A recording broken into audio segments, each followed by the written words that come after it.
Aku pikir kayak gini bener setelah ngumpulin, tapi di semester 2 kita belajar yang namanya penulangan balok dan kolom. Ini aku mikir lagi, seharusnya ini kan beton. Nggak usah deh, kita kalian nggak nyampe otaknya juga. Pokoknya siap. Seharusnya di sini tuh ada beton. Di sini ada balok ya. Tahu balok? Apa balok itu? Kayu. Kayu, balok itu kayu. Balok itu tidak selamanya kayu. Tapi kayu itu bisa dibilang balok. Tegak lurus. Dia tegak lurus sama kolom gitu. Ini balok contoh di sini kan. Aduh, dibongkar dulu kali. Nah ini di sini seharusnya ada balok untuk menahan beton ini. Dan seharusnya beton ini juga nanti ada pemberian tulangan juga.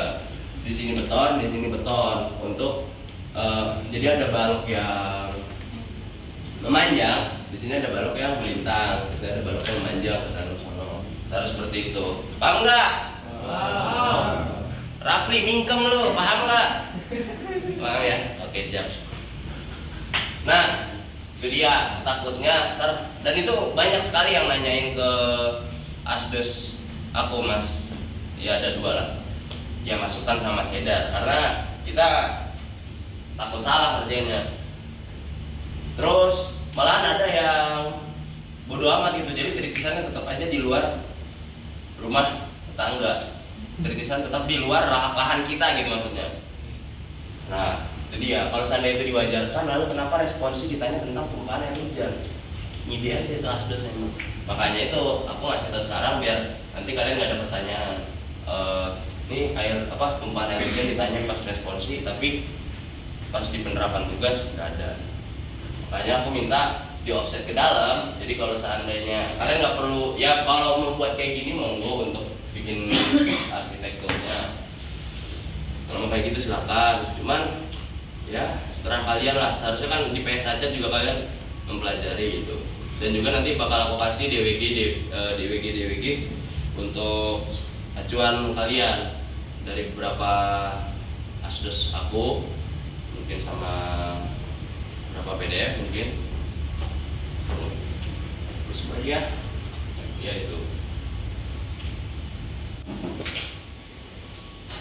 Nah, itu tadi penyebabnya kenapa ruang terbukanya diperlebar. Kalau dulu tadi aku bilang 30 sampai 35, sekarang 35% sampai 40%.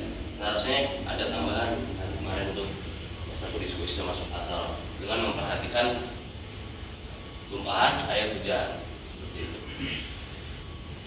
Untuk UTS di tahun aku sama ada 5 tugas juga, cuman di bagian rencana atap itu seharusnya ada di tugas 4 di sini.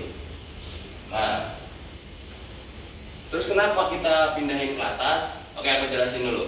Denah rumah, yang tugas pertama adalah denah rumah, rencana atap, denah fondasi, detail fondasi, memanjang dan melintang. Kenapa Gus setengah Gus? Gitu mau lembar sensi. Gitu mau lembar sensi. Deh.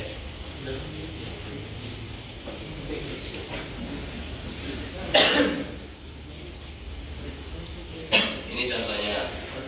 Ini tugas 1 ya nih di atas ini nih, yang ketiga ini.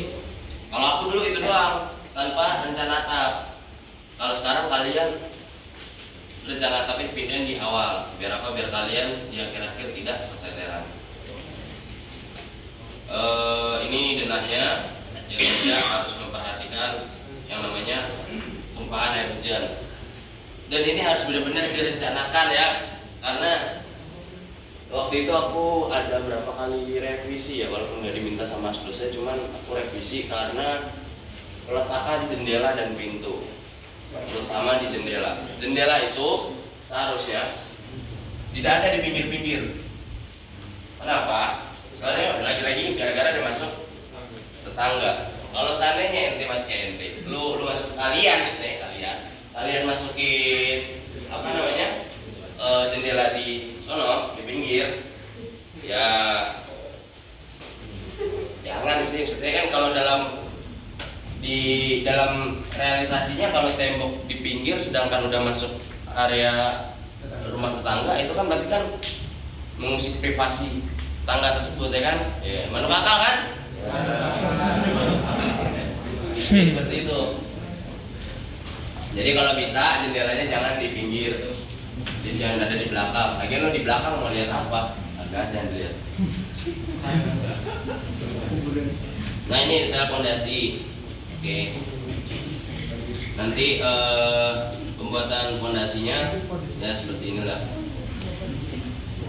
Aku lanjutin dulu ininya ya. Nanti buat ini kan yang awalnya kita technical fitting dulu, nanti setelah itu kita asistensi yang satu. Ini kita technical fitting. Lalu ada yang kedua adalah denah pintu dan jendela. Lalu detail pintu dan jendela. Keterangan minimal 3 detail pintu dan 1 detail jendela. Kenapa kita ngebuat minimal 3 detail pintu dan 1 detail jendela? Kalau waktu dulu itu kalau nggak salah 3 detail pintu, 2 detail jendela. Ini jendela, ini minimal ya. Kalau kalian mau banyak silakan. Mau kalian jadi tukang kusen banyak tuh deh, nggak apa-apa. Nah, waktu itu aku ngerjainnya berapa ya? Itu berarti gambar pintu itu mas? Benar. Ini contohnya di tugas saya.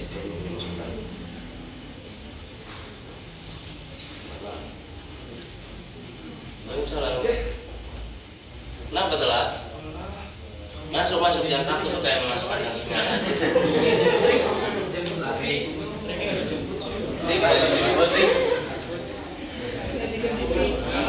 Bangun jam.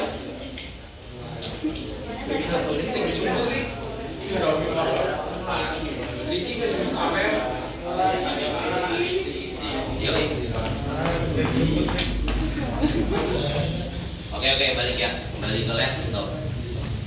Nah, ini yang denah pintu dan jendela. Kenapa telat? Oh, Mas Arta. Oke. Oh, kelas B. Ya, dia. Oh iya Mas, Mas, silakan duduk. Ya.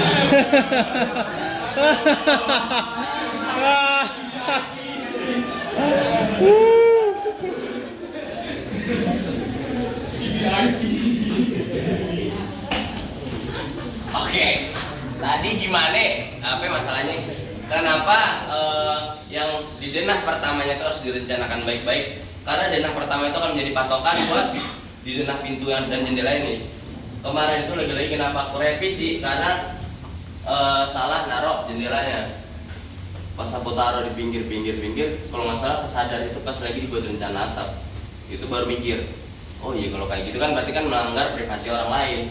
Akhirnya mau nggak mau harus dirombak di denah 1, denah ini harus banyak yang dirombak. Dan harus kalau mungkin dan waktu itu juga ada ruangan yang harus dipindah posisi karena salah peletakan jendela. Terus ya ini denahnya ya. Nah pintunya ini P1, P2. Terus ini baru detail-detailnya. Di sini aku pintunya ada 4 dan jendelanya ada 3 dan boven 1. Sebenarnya jangan jadi boleh sih jadi acuan silakan. Cuman ya mana tahu kalian berpikir aku aja buatnya banyak kayak gini terus kalian harus banyak enggak. Karena waktu itu aku karena lagi gabut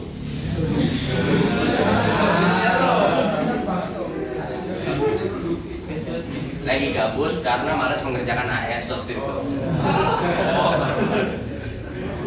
Ya.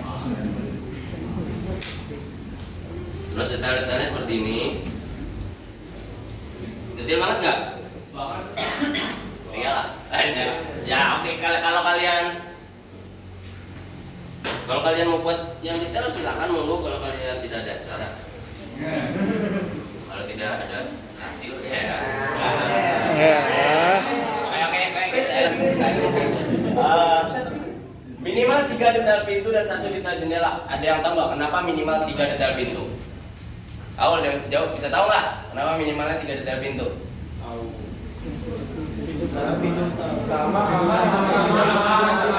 Kamar mandi. Atu orang.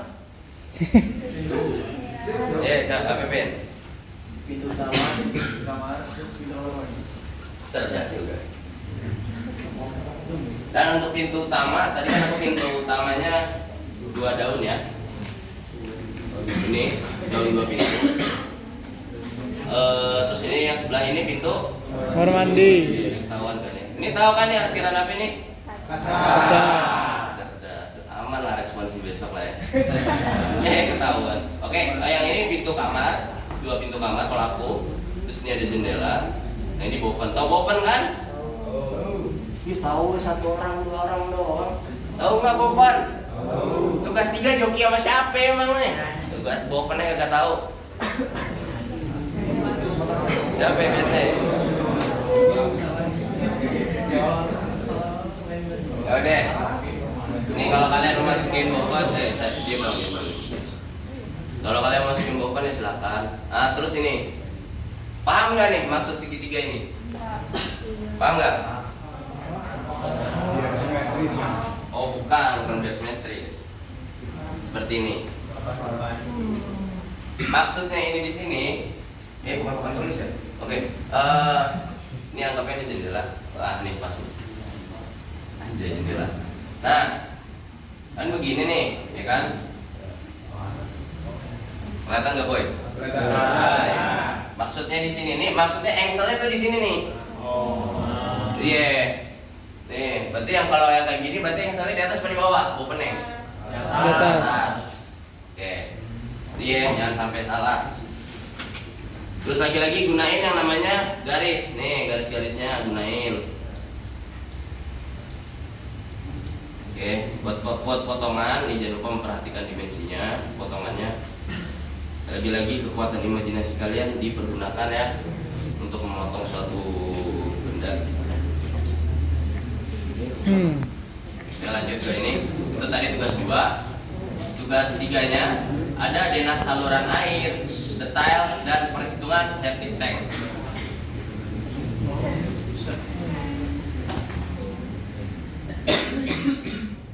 Oke, ini septic tank. Jujur aja cukup buat bingung ya. Karena waktu itu sampai angkatan aku buat asistensi pribadi gimana cara gambar septic tank dan cara perhitungannya. Tapi kita nggak minta asdos waktu itu. Kita mintanya yang jago otoket. Siapa tuh? Mas Dahlan. Wah. Yang septic tank Dahlan, potongan tangganya saya. Asik juga. Ya dia. Nah ini untuk denahnya kalian harus bisa memperhatikan saluran airnya. Jadi di sini kalian akan membuat instalasi air bersih, instalasi air kotor. Air kotornya juga dibagi 2, ada grey water dan ada black water. Nah itu melihatnya di mana, ilmunya dari mana? Ilmunya ada di SNI. Nanti aku kasih SNI-nya, kalian pelajari sendiri. Kalau ada yang ditanyakan, bisa ditanyakan ke Azmi. Dari mana lu? Tanyakan ke Azmi.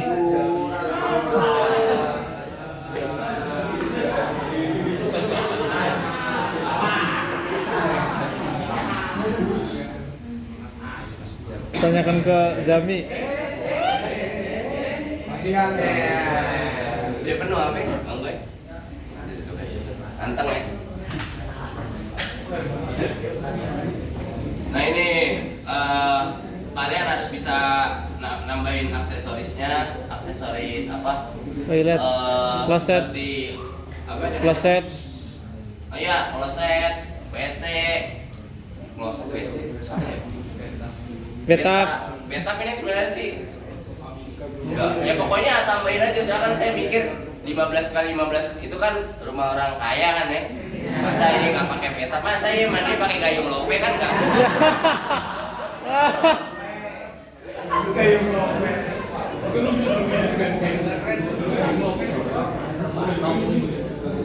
Nah terus nanti di setting di apa? Di SNI septic tank itu juga kalian akan mempelajari ada bak kontrol, terus nanti ininya naruh septic tanknya, naruh sumur resapannya, dan naruh ini pun juga ada ilmunya lagi, harus berapa meter dari bangunan, gimana nya. Memang cukup di tugas ini cukup membuat kalian ya harus brainstorming lah istilahnya. Harus otaknya berpikir wah gitu lah. Nah cuman di denahnya ini kalian memang mau ngebuat satu septic tank dan satu sumur resapan. Cuman di sini cukup septic tank hanya aja untuk sumur resapan, karena tadi malam pas tadi malam 2 hari yang lalu pas aku buat soal dari jam 12 malam sampai jam 3 pagi itu buat soal. Kenapa kita nggak nyuruh kalian buat sumur resapan? Karena di aturan SN itu cukup tidak jelas ya. Makanya ya, dan juga yang jadi pertimbangan kita, memang kalian sanggup, itu aja.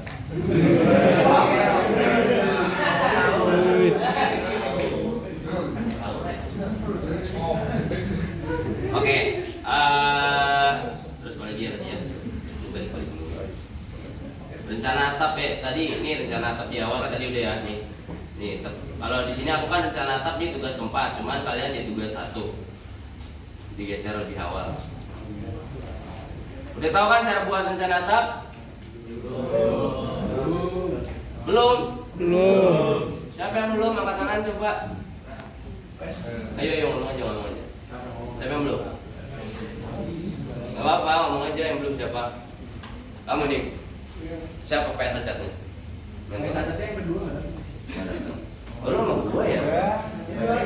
Mas kamu datang dari mana? Oke. Terus sampai lagi tadi Dik? Nggak tahu. Kenapa itu? PS Acat udah datang nggak? Yang kedua nggak datang. Oh, sakit lu? Iya. Ya udah, cari aja rekordannya. Karena ini jujurannya cukup ribet ya, karena harus banyak yang di-trim, banyak di itu.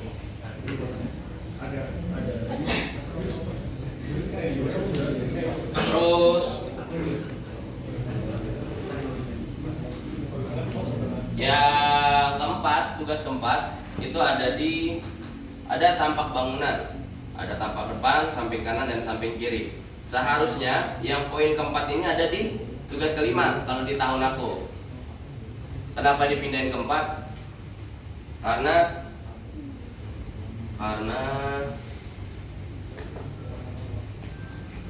ini dia alasannya. Di tugas 5 berarti kalian mengerjakan 5 bab sekaligus.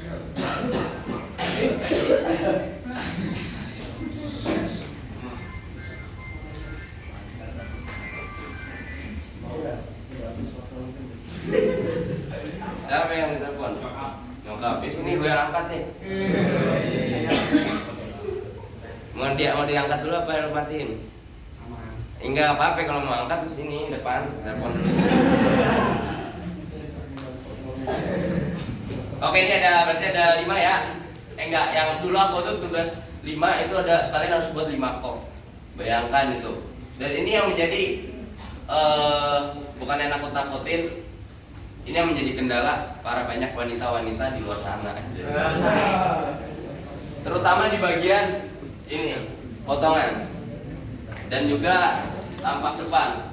Karena ya kalau aku kan dulu kan memperhatikan arsitektur ya, walaupun sebenarnya di GSB itu harus memperhatikan strukturnya aja, tidak perlu arsitektur.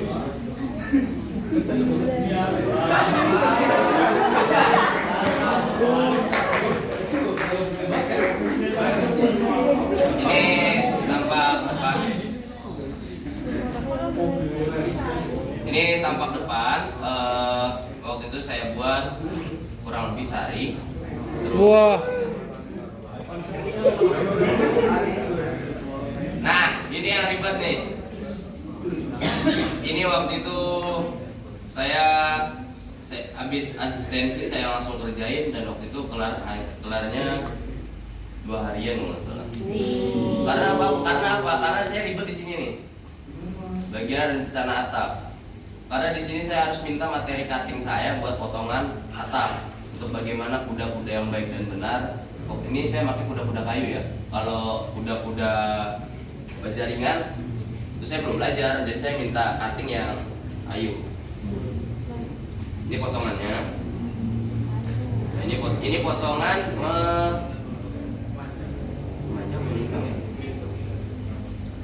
melintang yang itu. Ini potongan melintang, ini potongan memanjang nih. Kelihatan kan merah-merah? Nah, ini potongan melintang. Ini ribet di sini nih. Terus ini tampak kanan, yang ini tampak kiri.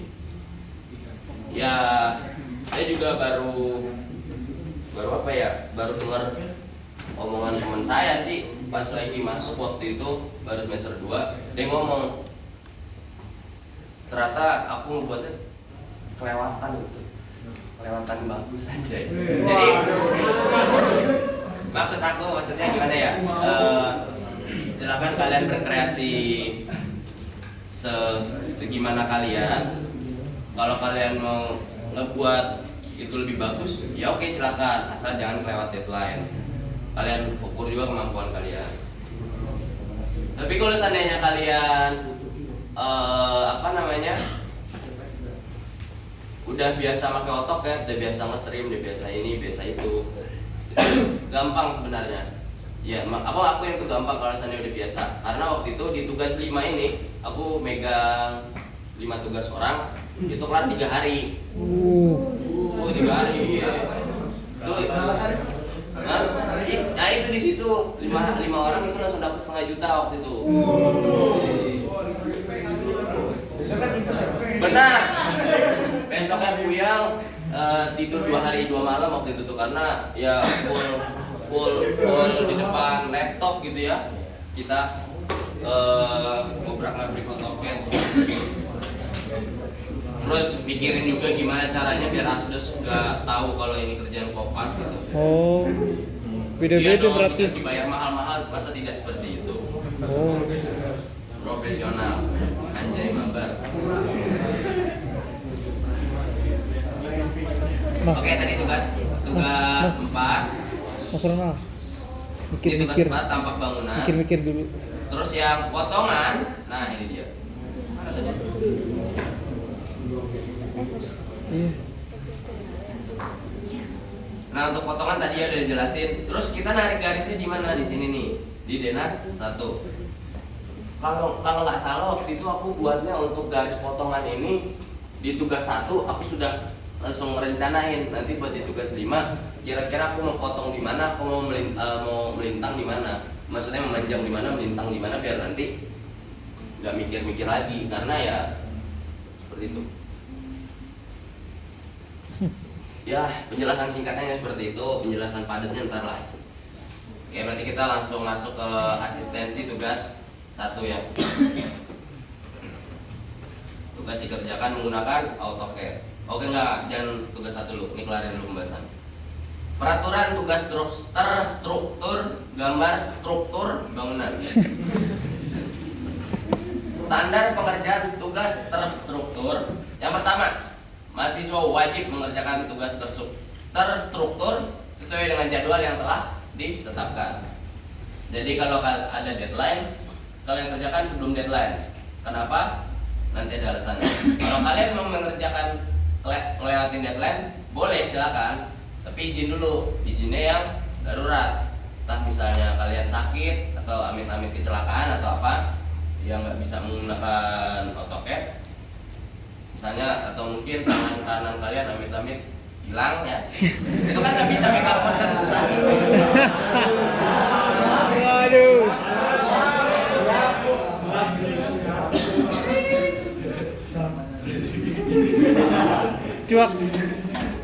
Cuaks. Aduh mati. Terus yang 2, apabila mahasiswa tidak menaati peraturan di atas, maka akan diberi surat peringatan. Nah, di sebelum UTS kalian nggak ada namanya SP. Jadi kalau kalian telat, aku hanya bisa, boy mana tugas lu gitu kan. Kalau cewek, misi mbak tugasnya gimana?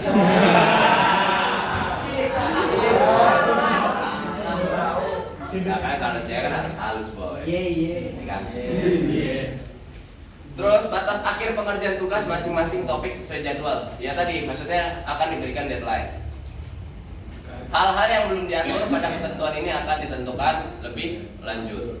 Nanti mungkin kalian ada yang mungkin ada kalian buat masalah, nanti kita akan buat lagi peraturan. Oke, kita masuk ke surat peringatan. Ini yang paling asik karena Mas Atal, harusnya Mas Atal ya, aku mau ngasih tahu. Kalian yang kelas B tau Mas Atal kemana? Sakit. Mas, lu videoin gue ya? Videoin.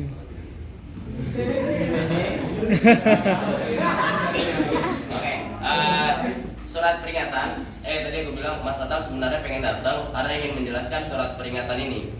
Dia sangat ingin sekali menjelaskan surat peringatan ini karena kelasnya yang kelas B sangat terlalu.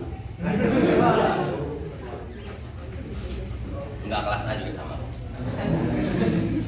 Surat peringatan. Oke, yang pertama, SP1 dikeluarkan dengan ketentuan tidak mengumpulkan tugas sesuai deadline yang ditentukan. SP1 diberikan 1 kali kepada mahasiswa.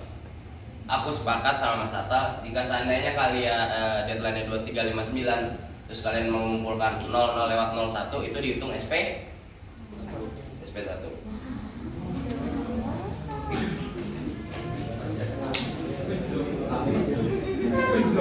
Info joki. Terus yang kedua, surat peringatan 2 atau SP2 dikeluarkan dengan ketentuan jika SP1 enggak dilaksanakan ya selama seminggu. Jadi mahasiswa sudah pernah mendapatkan SP1. Jadi kalian ngerjain tugas 1 misalnya nih. Terus harusnya deadline kan berarti Sabtu ya. Sekarang ada apa kan? Kamis. Berarti yang kelas A mau Jumat mau Sabtu juga sih. Sabtu. Ya pasti hari ujung yang pilih. Ya, taruhlah Jumat.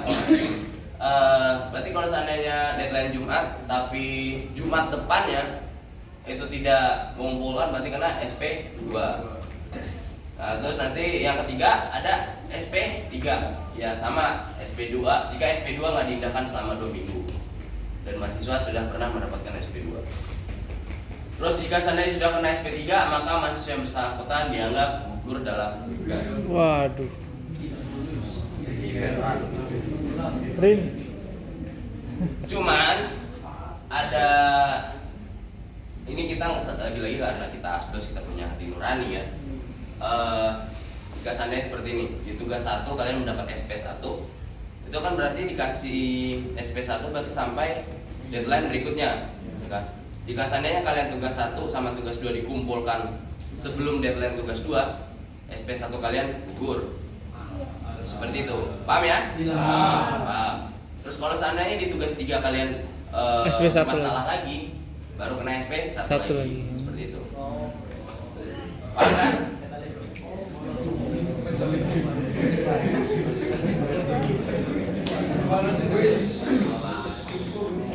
Lalu ketentuan tugas terstruktur gambar struktur bangunan. Ya tadi ya, tugas ini merupakan tugas wajib yang dikerjakan oleh setiap mahasiswa yang mengambil kuliah gambar struktur bangunan. Tugas ini merupakan tugas individu. Tidak diperbolehkan yang namanya ngejoki. Itu hal yang diilegalkan jika tidak ketahuan, oke?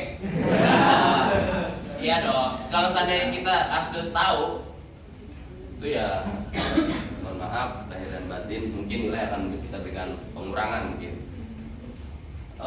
Contoh aja di nggak usah deh, jangan dong. Ya TTA ya, yang buat aja. Terus setiap minggu diadakan asistensi terjadwal. Siswa wajib untuk mengikuti asistensi. Tugas ini digambar dengan software AutoCAD, acak ya, pada kop yang sudah ditentukan. Oke. Nanti aku kasih dikasih kopnya. Terus lalu yang kelima, gambar dikerjakan selengkap-lengkapnya sesuai standar dan ketentuan penggambaran. Lalu ada yang keenam, pengumpulan tugas melalui Google Classroom. Yang ketujuh, batas akhir penyelesaian tugas atau deadline sesuai dengan jadwal kelas atau batas deadline yang ditentukan asisten. Jika ada revisi, pengumpulan tugas dikumpulkan secepat mungkin atau selambat-lambatnya bersama dengan pengumpulan tugas berikutnya. Ini kemarin aku juga diskusi juga sama Satal. Jika seandainya ada revisi, lalu mahasiswa tersebut telat mengumpulkan, apakah perlu kita kenakan SP atau tidak? Itu masih jadi topik diskusi ya. Menurut kalian perlu kasih SP? Enggak. Oke, aman. Berarti ngumpulin seadanya. Jadi tugas revisi ini untuk yang di sini nih selambat-lambatnya, berarti kalau ada tugas 1 revisi selambat-lambatnya sampai tugas 2. Yang 9, jika diperlukan asistensi tambahan ke asisten dapat dilakukan melalui video conference, chat personal, dan sebagainya untuk setiap tugas. Harusnya harus tambahin temu offline lah. Kan asik kita nih ngopi-ngopi. Oke, ya udah paham berarti ya. Jadi kalau seandainya kalian ada yang ingin ditanyakan atau ingin minta asistensi lagi, silakan chat aja Mas Atal. Aku nggak buka soalnya. Terus yang buka ntar makan gaji buta lagi. Terus yang 10 ini ketentuan peraturan safety tank SNI 2393 2017 tata cara perencanaan tangki safety dengan pengolahan lanjutan. DLL. Ketentuan tebal garis ini yang harus diperhatikan. Nah ini kemarin kalau nggak salah sama Mas Atal cerita di kelas B, jadi kelas A juga sih. Ada yang menanyakan di tugas 1 kan pakai 0,25, ya kan? Cuman kenapa garis nyatanya ada yang pakai 0,3 gitu? Sebenarnya tidak masalah sih. Yang terpenting itu adalah ketebalan garis antara ini kalau kita ngomongin tugas 5 ya, ketebalan antara garis nyata dan garis proyeksi itu terlihat berbeda. Kalau seandainya kalian ngebuatnya pakai 0,1 semua, ya ribet. Lo kalau buat rencana denah pakai 0,1 semua, lo proyeknya gimana ntar kan? Jadi kalau mau yang jelas-jelas aja gitu kan. Nah, lalu kita perkuat lagi di sini. Kita kasih tahu garis penuh untuk denah potongan. Kalian bisa baca sendiri lah. Fontnya pakai TNS. sama S jauh aja. Oke. Ini kontak personnya. Ada nama aku dan nomor aku, chat aja. Terus yang kelas B, Mas Atal, ada nomornya silakan di chat. Dan ya kita tidak tahu ya kesibukan Mas Atal gimana. Kalau seandainya kelas B dari kalian ada yang ingin ngechat Mas Atal, cuma Mas Atal yang slow respon atau apa, monggo chat aku silakan. Kontak saya terbuka untuk Makasih Mas. Yoi, asal di save aja. Ya nggak bos. Ya unisex lah, mau cewek mau cowok chat gua aja. Emang apa? Unisex kan namanya? Iya benar Mas. Emang harusnya habis sih, nggak tahu lah gua lah. Oke, oh ya ini lebih baik gue kasih dulu ya. Mungkin buat dibaca kalian dulu, habis itu yang kelas B udah dikasih sama Mas Atal. Udah aku kasih ke kalian. Kalian yang kelas